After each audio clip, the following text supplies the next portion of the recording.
인도 정부는 한국 기업에 9천억 벌금을 때리며 외쳤습니다. 우린 14억 시장이다. 굴복 아니면 퇴출.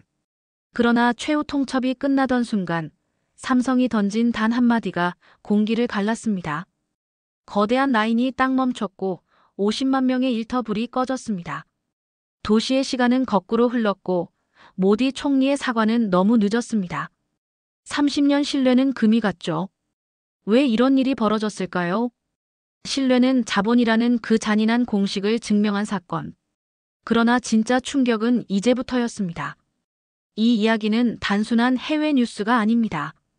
우리가 당연히 누리는 신뢰와 자유가 얼마나 값진지, 그리고 그것을 지키기 위해 누군가는 어떤 위험을 감수해야 했는지에 대한 기록입니다.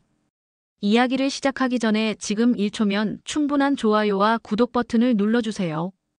여러분의 클릭이 영상을 만드는데 큰 힘이 됩니다. 그럼 바로 시작하겠습니다. 전 세계가 충격에 빠졌습니다. 인도 타밀나두 주정부가 전격 발표한 조건은 상상을 초월했습니다. 현지화 70%, 기술 이전, 인도인 경영진 50% 72시간 내 수용하라. 단 48시간. 14억 인구를 품은 거대한 시장이 한국 기업들에게 내민 최후 통첩이었습니다. 저는 올리버 그랜트, 영국계 산업 애널리스트입니다. 지난 3년간 아시아 투자 환경을 분석해온 제가 그날 첸나이 삼성전자 법인 회의실에 있었던 이유는 단순했습니다. 또 하나의 노사분규 케이스를 기록하기 위해서였죠. 하지만 회의실 문이 열리는 순간 제 예상은 완전히 빗나갔습니다. 박찬욱 전무가 테이블에 펼쳐놓은 자료들 작년 15% 임금 인상 내역서, 사상 최대 보너스 지급 증빙, 협력사 교육 프로그램 운영비 600억 원. 숫자들이 말하고 있었습니다. 착취가 아닌 상생의 언어로요. 그의 목소리는 차분했지만 단단했습니다.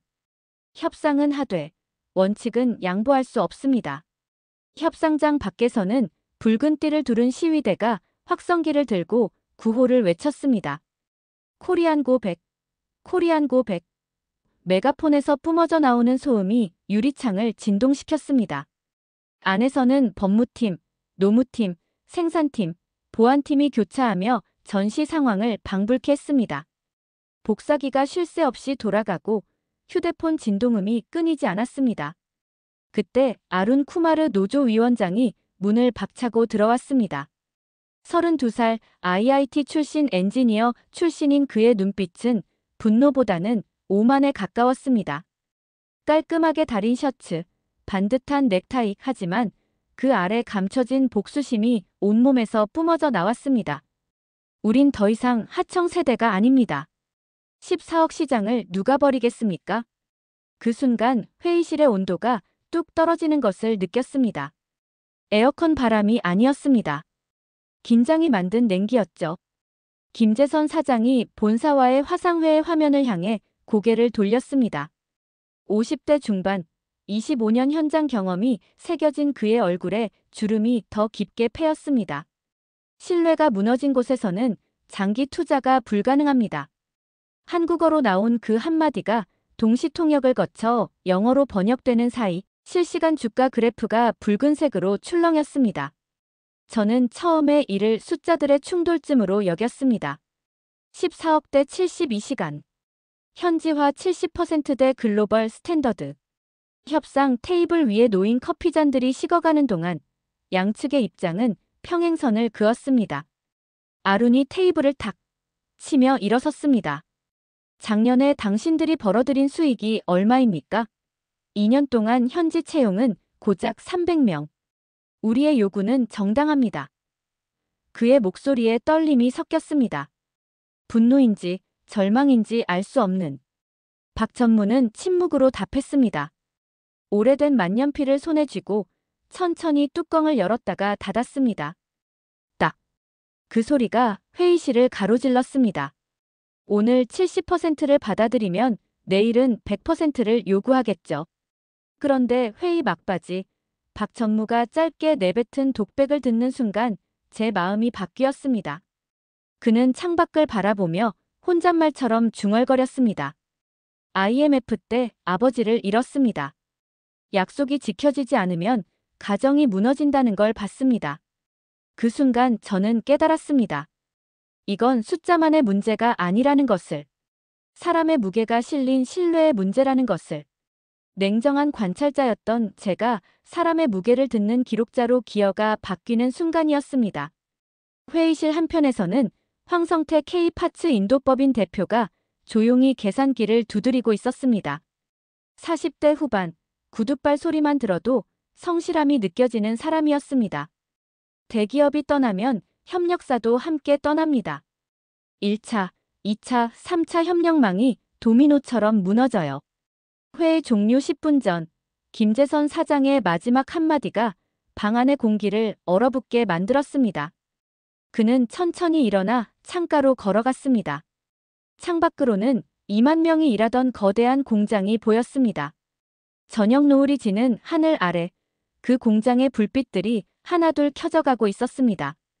우리가 지키는 건 비용이 아니라 신뢰입니다. 그 한마디에 협상장은 쾅 하고 갈라졌습니다. 아룬의 얼굴이 일그러졌고 배석한 변호사들이 서류를 정리하기 시작했습니다. 72시간의 시계가 째깍째깍 돌아가기 시작했습니다. 회의실을 나서는 발걸음 소리가 복도에 메아리 쳤습니다. 무거웠습니다. 그리고 저 눈이 짙어졌습니다. 미국이 무너졌습니다. 아니, 정확히는 한국 기업에 대한 프레임이 무너뜨렸습니다. 협상 결렬 이후 사흘 만에 현지 언론은 완전히 다른 색깔로 물들었습니다. 외국 기업의 착취라는 프레임이 마치 바이러스처럼 퍼져나갔습니다. 그날 아침 첸나이 타임스의 헤드라인을 보는 순간 제 손끝이 차갑게 식었습니다. 한국 거대 기업들이 인도의 꿈을 착취한다. 기사 내용보다 더 충격적인 건 사진이었습니다. 공장 앞에서 무릎 꿇고 있는 인도 노동자들 위로 한국 기업 로고가 거대하게 합성되어 있었습니다. 저는 그 순간 펜 뚜껑을 딱 닫았습니다. 무의식 중에 나오는 제 버릇이었죠. 거짓을 감지했을 때 나타나는 신호였습니다. 언론의 공세는 거기서 끝나지 않았습니다. 최신 흥행작 더 팩토리라는 영화가 극장가를 강타했습니다. 외국 기업이 현지 노동자를 착취하는 내용이었는데 주인공이 입은 작업복에 새겨진 로고가 묘하게 한국 대기업과 닮아 있었습니다. SNS에서는 영화 스틸컷과 함께 해시태그 코리안아웃 해시태그가 폭발적으로 퍼져나갔습니다. 프리앙카 씨가 운영하는 작은 카페에 들렀을 때였습니다. 30살 남짓한 그녀의 얼굴에는 근심이 가득했습니다. 하루 매출이 10분의 1로 줄었어요. 공장 직원들이 주요 고객이었는데 그녀가 닫고 있던 컵에서 물방울이 똥똥 떨어졌습니다. 눈물인지 설거지물인지 구분할 수 없었습니다. 그런데 더 이상한 일들이 벌어지기 시작했습니다. 협상이 결렬된 지 이틀째 핵심 기술자들에게 스카우트 메일이 쏟아지기 시작했습니다. 제가 우연히 엿본 한 엔지니어의 받은 편지함에는 뉴 아퍼투너티 위드 베터 패커지라는 제목의 메일이 10여 통 들어있었습니다. 발신자는 모두 다른 회사였지만 묘하게 비슷한 문구들이 반복됐습니다. 베터 퓨처, 하이어 셀러리, 로컬 매너지먼트. 동시에 공장 인수설이 솔솔 흘러나오기 시작했습니다. 라마찬드란 경비원이 제게 속삭였습니다. 어젯밤 정문에 검은 세단이 3대 나왔어요. 양복 입은 사람들이 공장 둘레를 한 바퀴 돌더라고요. 50대 중반인 그의 얼굴에는 25년 경비 경험이 새겨져 있었습니다. 수상한 기운을 감지하는 야생의 본능 같은 것이요. 아룸 위원장은 점점 더 강경해졌습니다. 기자회견장에서 그가 내뱉은 말은 폭탄이었습니다. 14억 시장을 누가 버리겠습니까? 그들은 블러핑을 하고 있을 뿐입니다. 그의 눈빛에는 확신이 가득했습니다. 위험할 정도로 맹목적인 확신이었죠. 반면 박 전무는 팩트로 응수했습니다. 작년 15% 임금 인상, 사상 최대 보너스 지급, 협력사 교육비 600억 원 투입, 이것이 착취입니까? 그가 제시한 자료들은 명확했습니다. 하지만 영웅과 악당으로 단순화된 여론 앞에서 사실은 힘을 잃고 있었습니다. 저는 점점 불안과 분노를 느꼈습니다. 이런 장면을 몇 번 봤지만 이렇게 빠르게 장벽이 세워지는 건 낯설었습니다. 프레임이 진실을 압도하는 순간 제가 가장 혐오하는 순간이었습니다. 영국 본사에서 결론부터 정해진 보고서, 서명을 강요받았던 기억이 되살아났습니다. 그때도 사실은 중요하지 않았습니다. 스토리만 중요했죠. 그런데 더 기묘한 일이 벌어졌습니다. 밤늦게 산업단지를 나서던 중 카페 구석에서 이상한 광경을 목격했습니다. 양복을 차려입은 낯선 남자와 노조 간부 몇 명이 테이블에 서류를 펼쳐놓고 있었습니다. 거리가 멀어 자세히 볼 수는 없었지만 서류 표지의 생산 공정도와 부품망 도표의 일부가 보였습니다. 제 가슴이 쿵쾅거리기 시작했습니다. 저는 숨을 죽이고 그들의 움직임을 관찰했습니다. 남자가 봉투를 건네자 노조 간부가 그것을 재킷 안주머니에 넣었습니다. 그들의 대화는 들리지 않았지만 분위기만으로도 충분히 수상했습니다. 귓가에 본사 보안팀의 말이 맴돌았습니다. 프레임은 증거보다 빨리 달립니다. 정말 그랬습니다. 아무리 명확한 데이터를 제시해도 감정에 호소하는 이야기가 더 빨리 퍼져나갔습니다. 다음 날 협상장에서 라제 싱 부위원장이 폭탄을 던졌습니다. 30살의 그는 아름보다 더 과격했습니다. 목청 큰 선동과 기질이 온몸에서 뿜어져 나왔습니다. 한국이 떠나면 다른 나라가 인수하고 급여도 50% 더 준다고 합니다. 협상장은 쾅 하고 갈라졌습니다. 박 전무의 얼굴이 굳어졌고 김재선 사장은 아예 자리에서 일어나 버렸습니다. 저는 그 말에 출처가 불길하게 걸렸습니다. 어젯밤 카페에서 본 그 장면과 묘하게 연결되는 것 같았거든요. 회의가 끝난 후 저는 혼자 남아 생각에 잠겼습니다. 이 모든 상황이 우연의 일치일까요? 언론 공세, 영화 개봉, 스카우트 메일, 인수설, 그리고 라제의 폭탄 발언까지. 너무나 완벽한 타이밍이었습니다. 제 노트북 화면에는 분석 중인 데이터들이 떠 있었습니다. 한국 기업들의 현지 투자 규모, 고용 창출 효과, 기술 이전 실적, 사회공헌 활동비. 숫자들은 명확하게 말하고 있었습니다. 착취가 아닌 상생의 언어로요. 하지만 숫자는 감정을 이길 수 없었습니다. 적어도 지금은요. 저는 만년필을 들어 노트에 한 줄을 적었습니다. 프레임 뒤편의 손가락이 움직이고 있다. 그리고 다짐했습니다. 더 천천히, 더 정확하게 지켜보겠다고. 진실은 반드시 드러날 것이라고. 하지만 그때는 몰랐습니다. 진짜 충격이 기다리고 있다는 것을요. 온 지구촌이 얼어붙었습니다. 협상 결렬 후 일주일째, 현지 언론의 공세는 더욱 거세졌습니다. 하지만 제가 주목한 건 언론이 아니었습니다. 보이지 않는 곳에서 움직이는 작은 신호들이었죠. 그날 밤도 평소처럼 산업단지 주변을 걸었습니다. 애널리스트의 습관이죠. 숫자와 그래프로는 보이지 않는 현장의 체온을 느끼기 위해서였습니다. 오후 10시가 넘은 시각, 대부분의 상점들이 문을 닫은 상황이었습니다.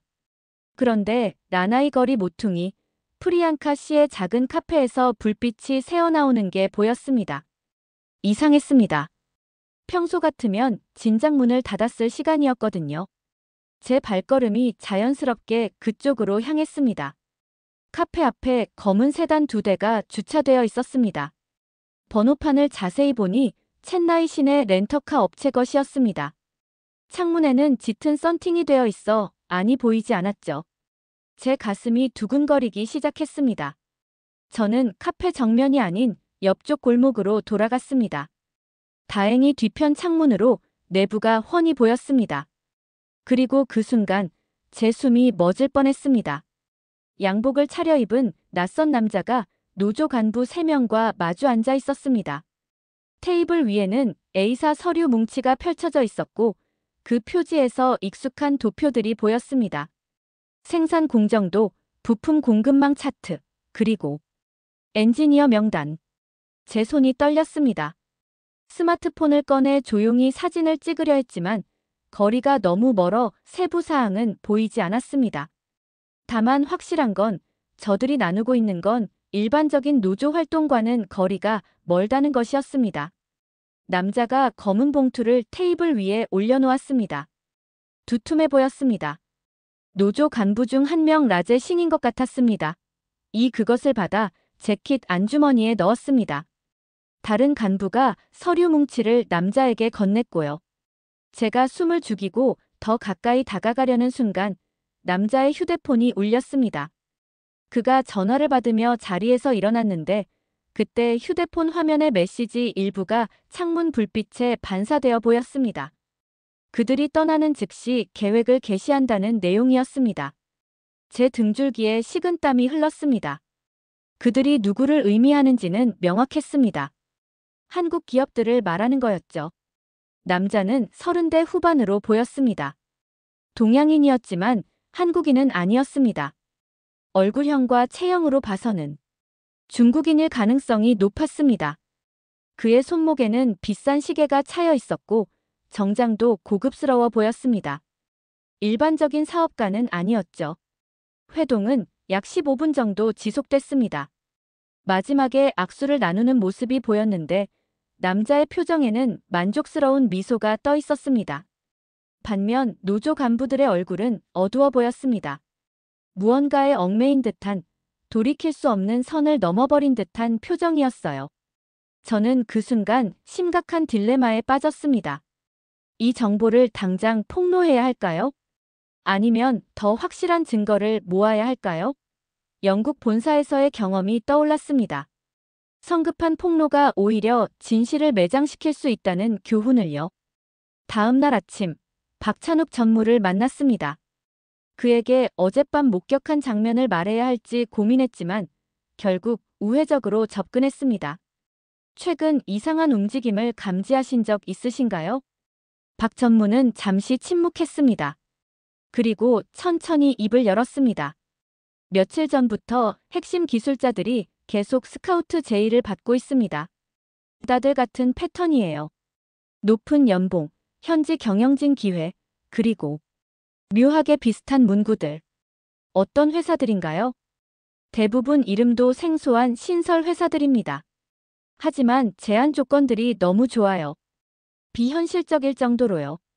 박 전무의 표정이 어두워졌습니다. 마치 누군가 의도적으로 우리 인력을 빼가려는 것 같습니다. 제 의심은 확신으로 바뀌었습니다. 라제의 다른 나라가 인수하고 급여도 50% 더 준다는 발언, 어젯밤 카페에서의 수상한 회동, 그리고 계속되는 스카우트 공세까지.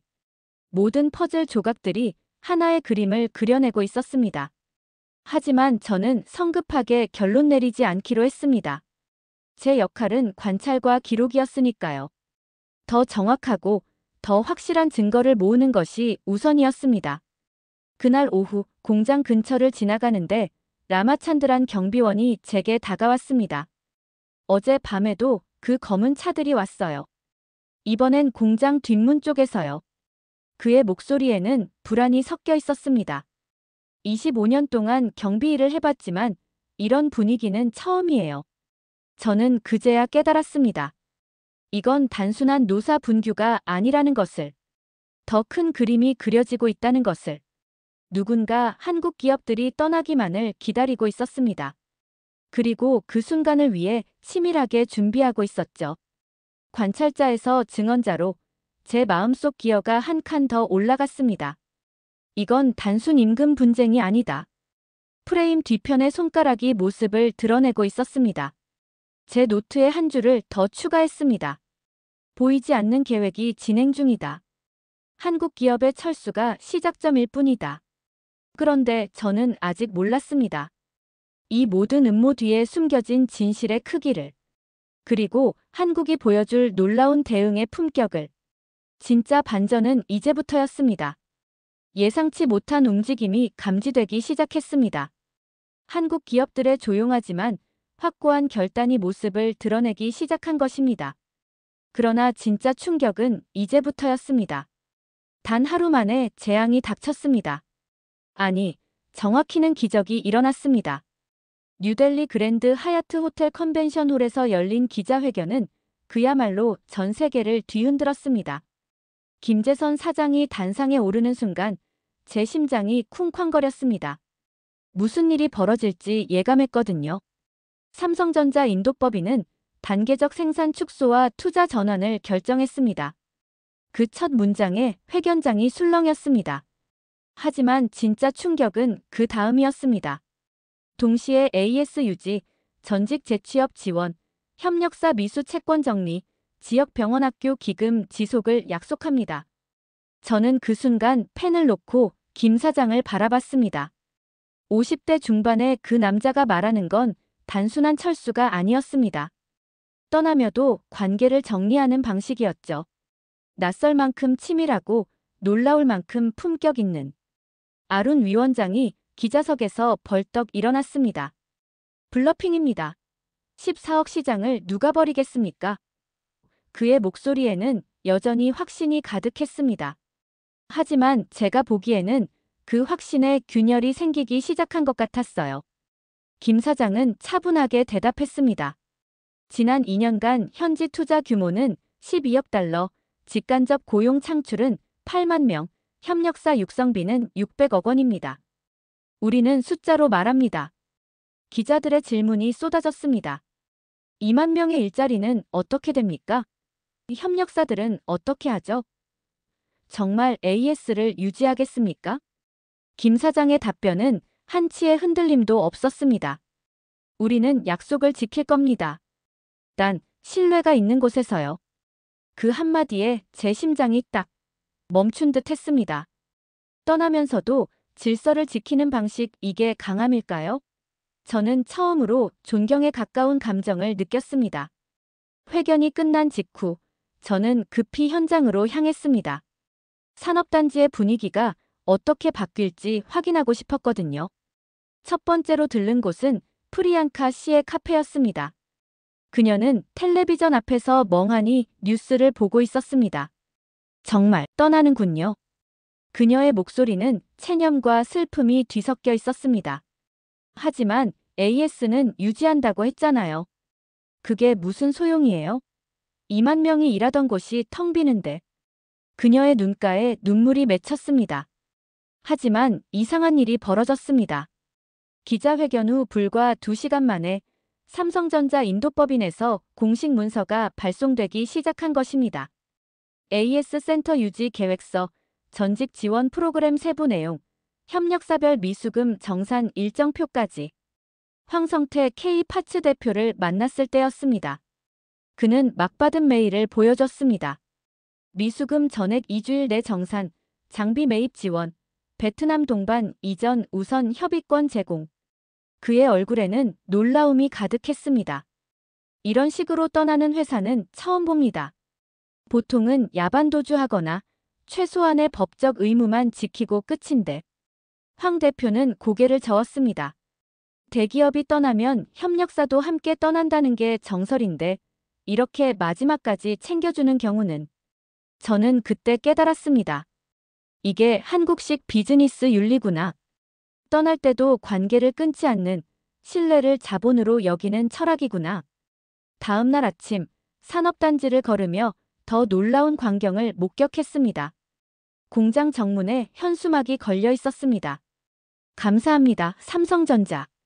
언젠가 다시 만날 날까지. 노조원들이 직접 내건 것이었습니다. 라마찬드란 경비원을 만났을 때 그는 의외의 말을 했습니다. 이상해요. 보통 이런 상황에서는 시위와 파업이 더 격해지는데 오히려 조용해졌어요. 그의 25년 경험으로도 이해할 수 없는 분위기였습니다. 오후에 박찬욱 전무와 만났습니다. 그는 짐을 정리하면서도 여전히 바빴습니다. AS는 남습니다. 라인은 가지만 서비스는 유지해야죠. 그의 책상 위에는 베트남, 멕시코, 인도네시아 투자청과의 협의 자료들이 쌓여 있었습니다. 이렇게 떠나는 이유가 뭔가요? 박 전무는 잠시 손을 멈췄습니다. IMF 때 배웠습니다. 신뢰를 잃으면 모든 게 무너진다는 걸. 그래서 떠날 때도 신뢰는 남겨두려고 합니다. 그의 목소리에는 확신이 담겨 있었습니다. 혹시 나중에 돌아올 계획이 있으신가요? 언제든 준비는 되어 있습니다. 다만 신뢰가 먼저 회복되어야겠죠. 그는 창밖을 바라보며 말했습니다. 우리가 떠나는 건 분노 때문이 아닙니다. 예측할 수 없는 환경에서는 장기 투자가 불가능하기 때문이에요. 그날 저녁, 기자회견 직후 산업단지 곳곳에서 가게 셔터가 내려가는 소리가 들렸습니다. 쇠창살이 바닥에 닿는 철컥 소리가 연달아 울렸습니다. 도시의 심장이 스르르 식어가고 있었습니다. 하지만 그 와중에도 이상한 일들이 계속 벌어졌습니다. 삼성전자 사회공헌팀에서 지역 병원의 의료기기 기증식을 진행했고, 장학재단에서는 향후 5년간 장학금 지급을 약속했습니다. 떠나면서도 마지막까지 약속을 지키는 모습이었죠.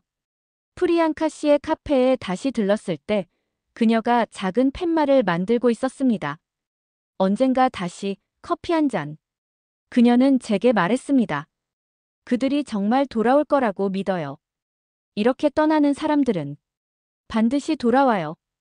떠남이 실제가 되는 순간이었습니다.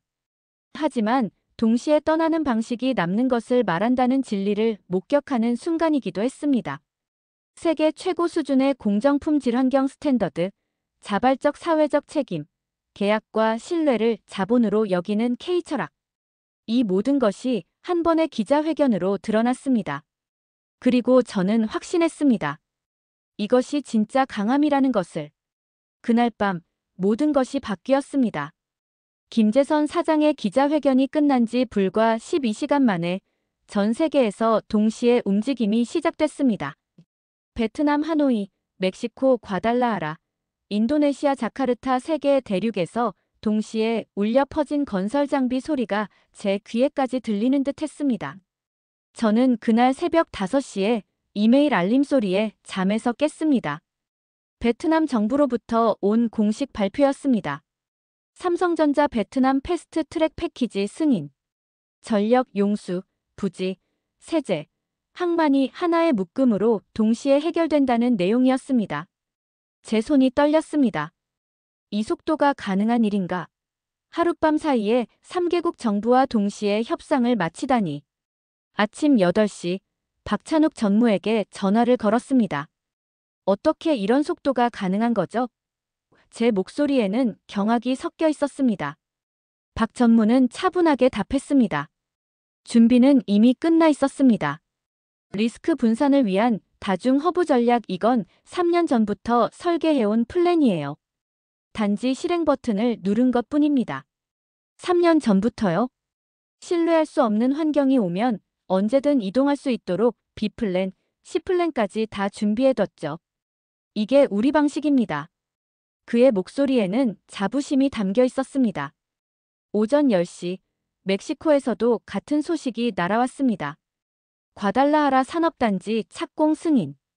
오후 2시에는 인도네시아 자카르타에서 기공식 일정 확정 통보. 마치 도미노가 쓰러지듯 연달아 터지는 소식들이었습니다. 제가 정말 놀란 건 협력사 동반 이전 계획이었습니다. 황성태 K파츠 대표와 통화했을 때 그는 흥분을 감추지 못했습니다. 베트남 동반 이전 1차 협의가 내일입니다. 장비 이전비 지원, 현지 인력 재교육, 심지어 초기 운영자금까지 지원한다고 해요. 정말입니까? 20년 협력사 생활하면서 이런 대우는 처음입니다. 보통은 대기업이 떠나면 협력사는 알아서 하라고 하는데 그의 목소리가 떨렸습니다. 이게 동반 성장이구나 싶어요. 저는 그제야 이해했습니다. 한국 기업들이 말하는 속도의 의미를. 이건 무례한 성급함이 아니었습니다. 약속을 지키기 위한 예의였던 거죠. 다음 날 아침, 드론으로 촬영한 영상들이 연달아 공개됐습니다. 베트남 하노이에서는 부지 정리 작업이 시작됐고, 멕시코에서는 철골 기초 공사가 진행됐습니다. 인도네시아에서는 인프라 연결 작업이 동시에 시작됐죠. 세 나라, 동일한 시각, 같은 플래카드. 삼성전자 새로운 시작. 제 가슴이 뜨거워졌습니다. 이게 K공급망 전략이구나. 한 곳에서 막히면 즉시 다른 곳으로 분산하는, 위기를 기회로 바꾸는 메커니즘이었습니다. 프리앙카 씨의 카페에서 뉴스를 보던 중 아룬 위원장이 들어왔습니다. 그의 얼굴은 창백했습니다. 정말 떠나는군요. 그의 목소리에는 처음으로 불안이 섞여 있었습니다. 블러핑이라고 하지 않으셨나요? 아룬은 한참 동안 말이 없었습니다. 텔레비전 화면에서는 세 나라의 기공식 장면이 동시에 나오고 있었습니다. 이런 속도로 움직일 줄은 몰랐습니다. 그때 라제싱이 급하게 뛰어들어왔습니다. 아룬, 중국 측에서 연락이 왔어. 계획을 앞당긴다고. 그는 제가 있는 걸 보고 말을 멈췄습니다. 아룬의 얼굴이 더욱 어두워졌습니다. 지금은 아니야, 라제. 제 의심이 확신으로 바뀌는 순간이었습니다. 정말로 보이지 않는 손이 있었던 거군요. 오후에 산업단지를 걸으며 라마찬드란 경비원과 대화를 나눴습니다. 이상해요. 이렇게 질서정연하게 떠나는 건 처음 봐요. 그는 고개를 갸웃했습니다. 보통은 야반도주하거나 아수라장이 되는데 어떤 게 다른가요? 매일 아침 8시에 공지사항이 붙어요. 오늘은 뭘 정리하고 내일은 뭘 이전하고 마치 시간표처럼 정확해요. 그의 감탄 섞인 목소리가 인상적이었습니다. 저는 그날 오후 박 전무를 만나 물어봤습니다. 이런 속도로 움직이는 이유가 뭔가요? 빠름은 무례가 아닙니다. 박 전무는 창밖을 보며 말했습니다. 약속에 제 시간으로 도착하는 예의죠. 우리가 늦어질수록 현지 직원들, 협력사들의 불안이 커집니다. 그래서 최대한 빨리, 최대한 정확하게 움직이는 겁니다. 하지만 이렇게 빠르면 실수가 생기지 않을까요? 그래서 더 치밀하게 준비한 겁니다. 일정과 품질을 동시에 실현하는 것, 이게 우리 방식이에요. 그의 책상 위에는 3개국 프로젝트 진행 상황이 실시간으로 업데이트되는 모니터가 켜져 있었습니다. 화면 속에서는 정말로 기적이 벌어지고 있었습니다. 베트남에서는 첫 철골이 올라갔고 멕시코에서는 전력 인프라 연결이 완료됐습니다. 인도네시아에서는 현지 인력 채용 설명회가 열렸죠. 저는 처음으로 빠름과 성실이 공존할 수 있음을 배웠습니다. 속도가 무례가 아니라 약속을 지키기 위한 예의일 수 있다는 사실을. 그날 저녁 세 나라에서 동시에 올라가는 철골을 담은 드론 영상이 공개됐습니다. 화면은 3분할로 나뉘어 있었고 각각 다른 대륙의 건설 현장을 보여줬습니다. 하늘로 치솟는 크레인들, 질서정연하게 움직이는 작업자들, 그리고 동시에 울려 퍼지는 망치 소리. 쾅! 망치 소리 대신 박수 소리가 이어졌습니다. 각 현장에서 참관한 정부 관계자들과 현지 언론이 일제히 박수를 치는 모습이었죠. 움직임이 곧 메시지가 되는 순간이었습니다. 말로는 1000번 설명해도 안 되는 것을 행동 하나로 보여준 거였죠. 황성태 대표가 제게 보낸 메시지가 기억납니다. 한국 기업과 일한다는 건 이런 거구나. 함께 가자고 하면 정말로 함께 가는구나. 다중 허브를 설계해 리스크를 분산하는 K공 근망 전략, 협력사와 함께 움직이는 동반 성장 메커니즘, 일정과 품질을 동시에 실현하는 프로젝트 관리력. 이 모든 것이 단 사흘 만에 세상에 드러났습니다. 그리고 저는 깨달았습니다. 이것이 진짜 K-스피드구나. 성급함이 아닌 성실함이, 무례함이 아닌 예의가 만든 속도구나. 세 나라의 건설 현장에서 동시에 오르는 철골을 보며 저는 가슴이 뜨거워지는 걸 느꼈습니다. 이게 한국이구나. 위기 앞에서 더 빨라지고 더 정확해지는 나라구나. 그날 밤 온 세상이 움직였습니다. 아침 7시 CNN 브레이킹 뉴스가 제 스마트폰을 깨웠습니다. 삼성의 충격적인 철수 전략이 글로벌 공급망을 뒤흔들다. 제목만 봐도 파장의 크기가 느껴졌습니다. 저는 급히 노트북을 켜고 각국 언론들의 반응을 살펴봤습니다. BBC는 시장 규모보다 신뢰라는 헤드라인 아래, 파이낸셜 타임스는 예측 가능성 프리미엄이라는 분석 기사에서 이번 사건을 다뤘습니다. 모두가 같은 결론에 도달하고 있었죠. 14억 내수보다 더 큰 변수 정책 일관성과 신뢰. 오전 10시 무디스에서 긴급 리포트가 발표됐습니다. 인도 투자 등급 전망을 안정적에서 부정적으로 하향 조정한다는 내용이었습니다. 이유는 명확했습니다. 정책 예측 불가능성 위험. 제가 정말 놀란 건 국제 신용평가사들의 반응 속도였습니다. 사건 발생 사흘 만에 각국 투자 계획이 적극 추진관 축소로 재분류되기 시작한 것입니다. 스탠더드 앤드 푸어스의 아시아 담당 수석 애널리스트 제임스 리의 코멘트가 인상적이었습니다. 한국 기업들이 보여준 것은 단순한 철수가 아니다. 신뢰 기반 투자의 새로운 표준을 제시했다. 그날 오후 더 놀라운 소식이 전해졌습니다. 아룬 쿠마르 노조 위원장이 긴급 기자회견을 열겠다는 발표였습니다. 라제 신과의 진로를 놓고 내부 갈등이 격화됐다는 소문이 돌고 있었죠. 저는 서둘러 기자회견장으로 향했습니다. 아룬의 표정은 지난 며칠과는 완전히 달랐습니다. 확신에 찬 오만함 대신 깊은 고민의 흔적이 역력했습니다. 우리의 요구는 정당했지만 방식이 틀렸습니다. 그 첫마디에 회견장이 조용해졌습니다. 32살 엔지니어 출신 노조 위원장의 입에서 나온 예상치 못한 고백이었습니다. 삼성전자가 지난 2년간 현지에 투자한 12억 달러, 창출한 8만 개의 일자리, 협력사 육성에 쓴 600억 원. 이 숫자들을 우리는 제대로 보지 못했습니다. 아룬의 목소리가 떨렸습니다. 기자들의 질문이 쏟아졌습니다. 그럼 지금까지의 투쟁이 잘못되었다는 말입니까? 라제 부위원장과 입장 차이가 있나요? 아룬은 잠시 침묵했습니다. 그리고 결정적인 한마디를 내뱉었습니다. 우리는 14억의 크기를 믿었고 그들은 한 문장의 무게를 믿었습니다. 결과적으로 무게가 이겼습니다. 그 순간 회견장 뒤편에서 라제싱이 벌떡 일어났습니다. 아룬, 이게 무슨 소리야? 우리가 지금까지 해온 투쟁을. 그의 얼굴은 분노로 일그러져 있었습니다. 아룬은 고개를 저었습니다. 끝까지 싸우자는 내 말을 따랐다가 결국 모든 걸 잃었잖아. 이제 그만하자, 라제. 둘 사이의 노선 충돌이 공개적으로 터진 순간이었습니다. 라제는 끝까지 선동을 계속하려 했고 아룬은 현실을 인정하려 했습니다.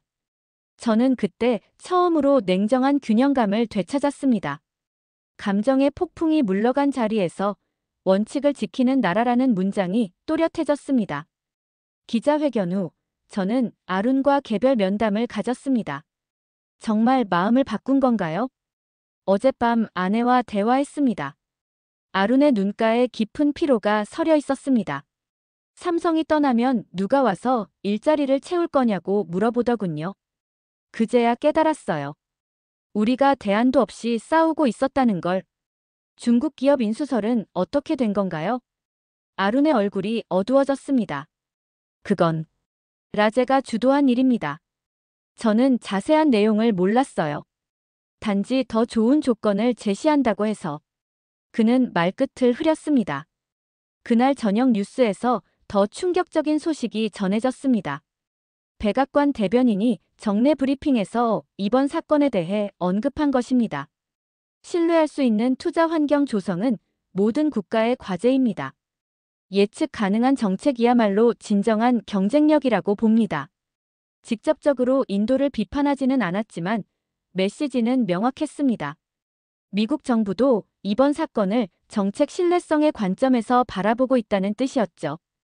더 놀라운 건 유럽연합의 반응이었습니다. 브뤼셀에서 열린 아시아 투자 포럼에서 독일 경제부 장관이 이런 발언을 했습니다. 한국 기업들이 보여준 것은 위기 관리의 모범 사례입니다. 떠나면서도 관계를 끊지 않는 방식, 이것이야말로 지속 가능한 글로벌 비즈니스의 표준이 되어야 합니다. 저는 그제야 이번 사건의 진짜 의미를 깨달았습니다. 단순한 기업 철수가 아니라 글로벌 투자 환경의 새로운 기준을 제시한 사건이었던 거죠. 다음 날 아침 각국 주요 일간지들의 사설이 일제히 쏟아졌습니다. 월스트리트 저널은 신뢰는 자본이다라는 제목으로, 르몽드는 한국의 교훈이라는 제목으로 이번 사건을 분석했습니다. 가장 인상적이었던 건 싱가포르 스트레이츠 타임스의 사설이었습니다. 한국 기업들이 증명한 것은 시장 규모보다 중요한 것이 있다는 사실이다. 그것은 바로 신뢰다. 오후에 박찬욱 전무와 마지막 면담을 가졌습니다. 그는 짐을 거의 다 쌌지만 여전히 AS 관련 업무를 점검하고 있었습니다. 세계가 이렇게 주목할 줄 알았나요? 박 전무는 잠시 미소를 지었습니다. 주목받으려고 한 건 아닙니다. 그냥 우리 방식대로 한 것뿐이에요. 한번 세운 원칙은 외부 압력에도 바꾸지 않는 것, 떠나도 관계는 유지하는 것, 이게 우리가 배운 방식입니다.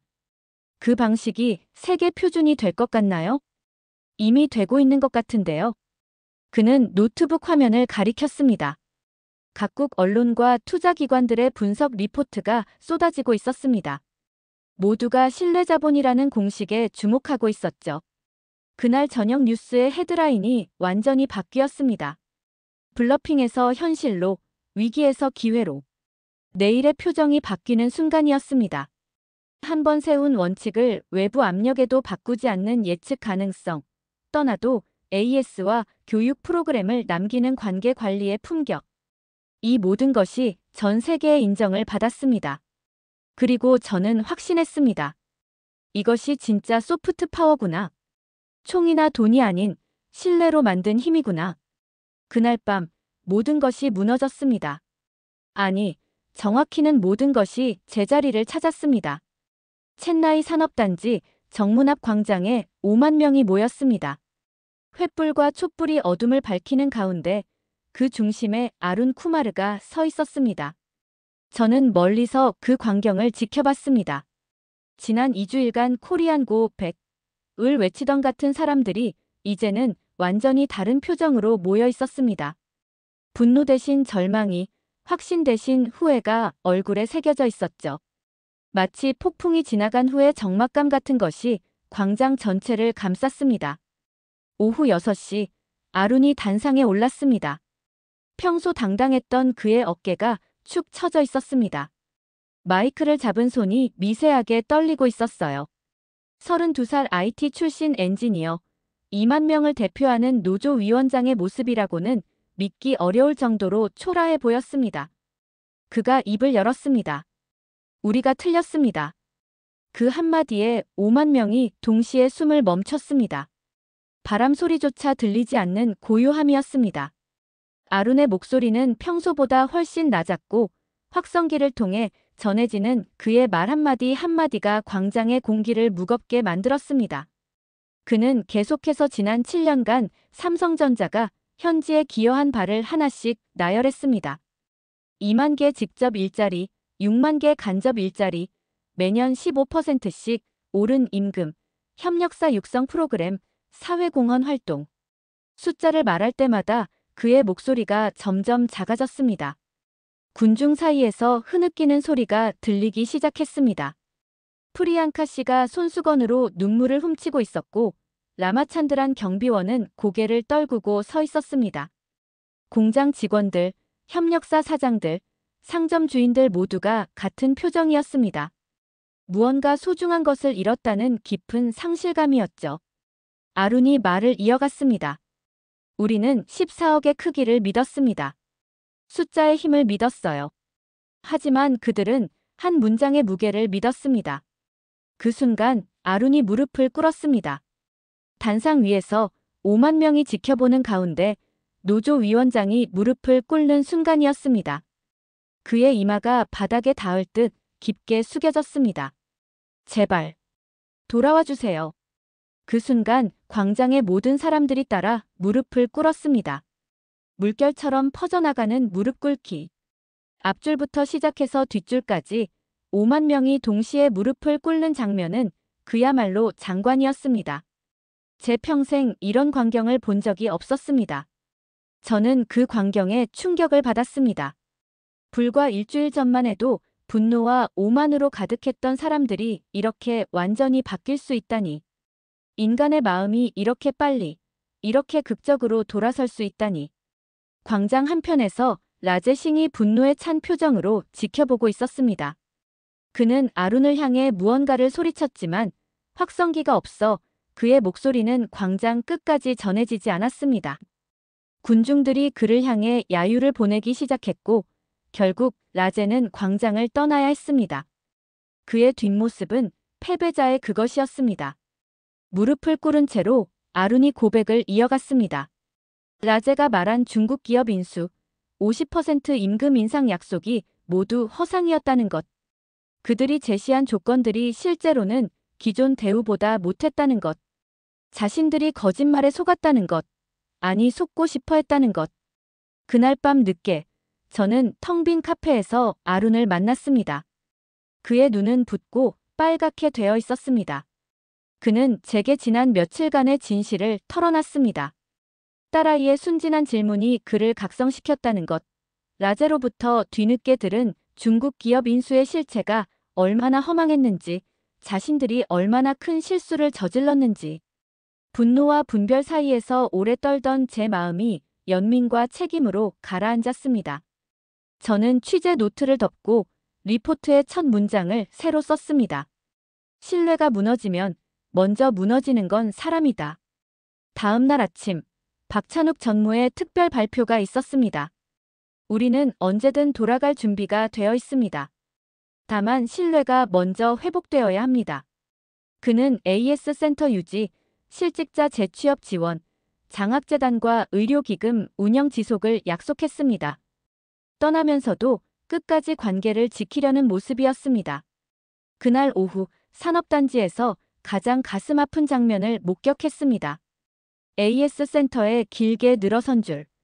고장난 가전제품을 들고 온 사람들이 마지막 서비스를 받기 위해 기다리고 있었습니다. 프리앙카 씨도 오래된 냉장고를 끌고 와서 그 줄에 서 있었습니다. 그녀의 얼굴에는 체념과 감사가 뒤섞여 있었습니다.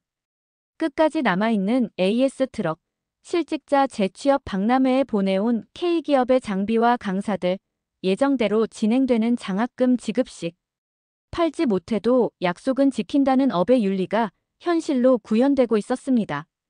아룬의 마지막 메시지가 제 가슴을 울렸습니다. 우리는 14억의 크기를 믿었고 그들은 한 문장의 무게를 믿었다. 결국 무게가 이겼다. 장례는 침묵했습니다. 5만 명의 침묵.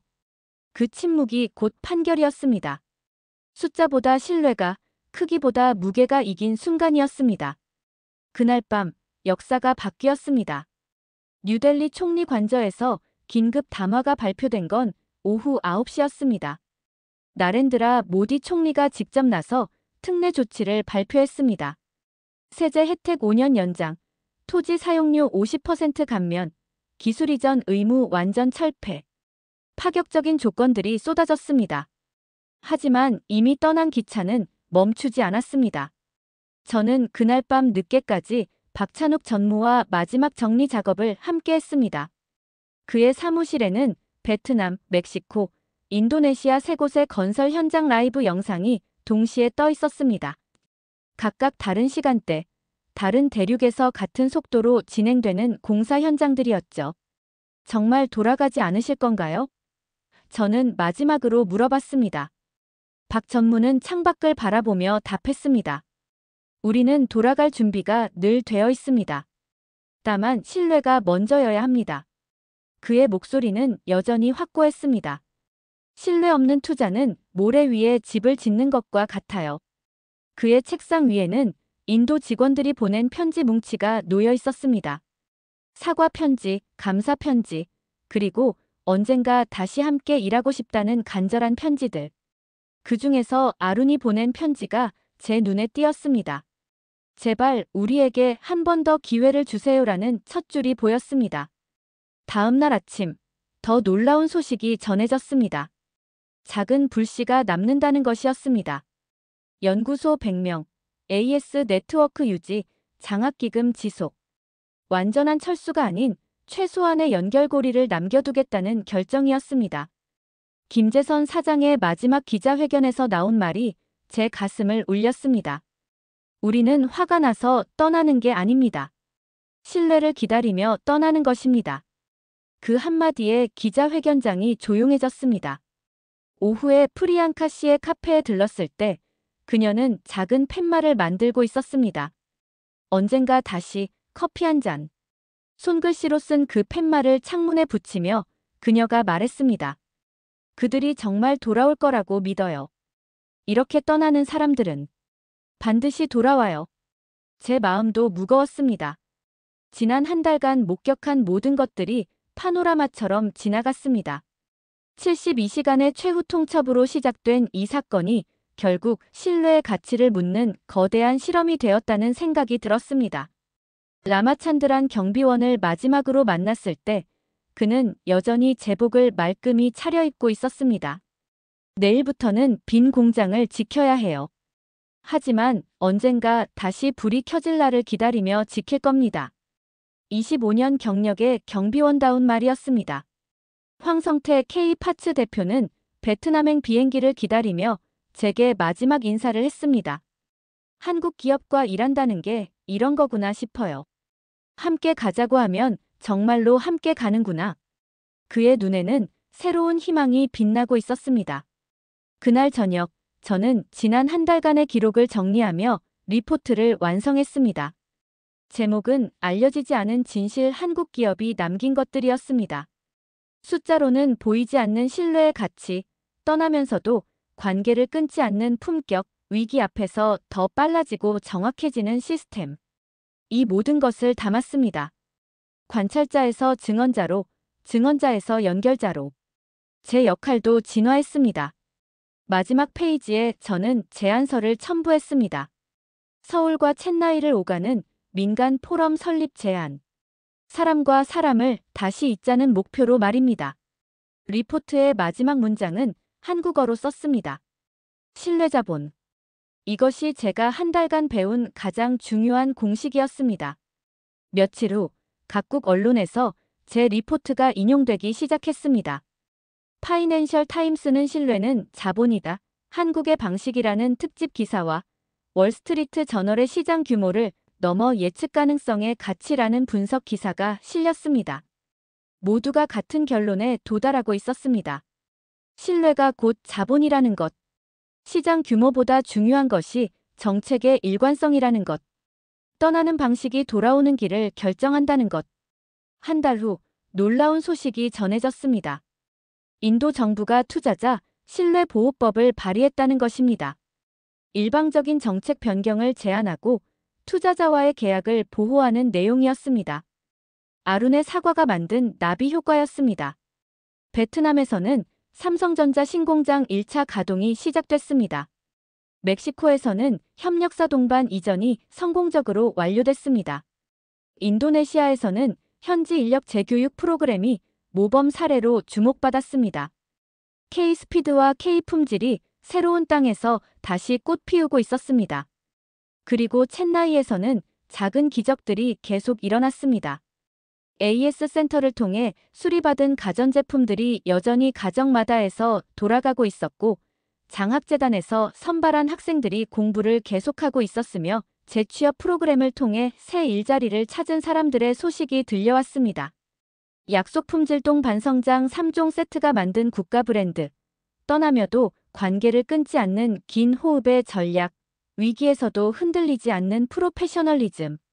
이 모든 것이 K신뢰라는 하나의 브랜드로 세계에 각인됐습니다. 마지막 밤, 저는 산업단지의 저녁 하늘을 바라봤습니다. 불이 꺼진 공장들 너머로 멀리 AS 트럭의 하얀 라인이 흐르고 있었습니다. 그 작은 불빛이 희망처럼 보였습니다. 신뢰가 무너지면 공장은 멈추고 세대의 미래가 멈춥니다. 하지만 신뢰가 회복되면 모든 것이 다시 시작될 수 있습니다. 저는 그 믿음을 가지고 챗나이를 떠났습니다. 한국의 한 문장이 세상을 바꾸는 그날까지 저도 계속 기록하고 연결하겠습니다. 신뢰자본이라는 공식이 전 세계의 상식이 되는 그날까지 말입니다.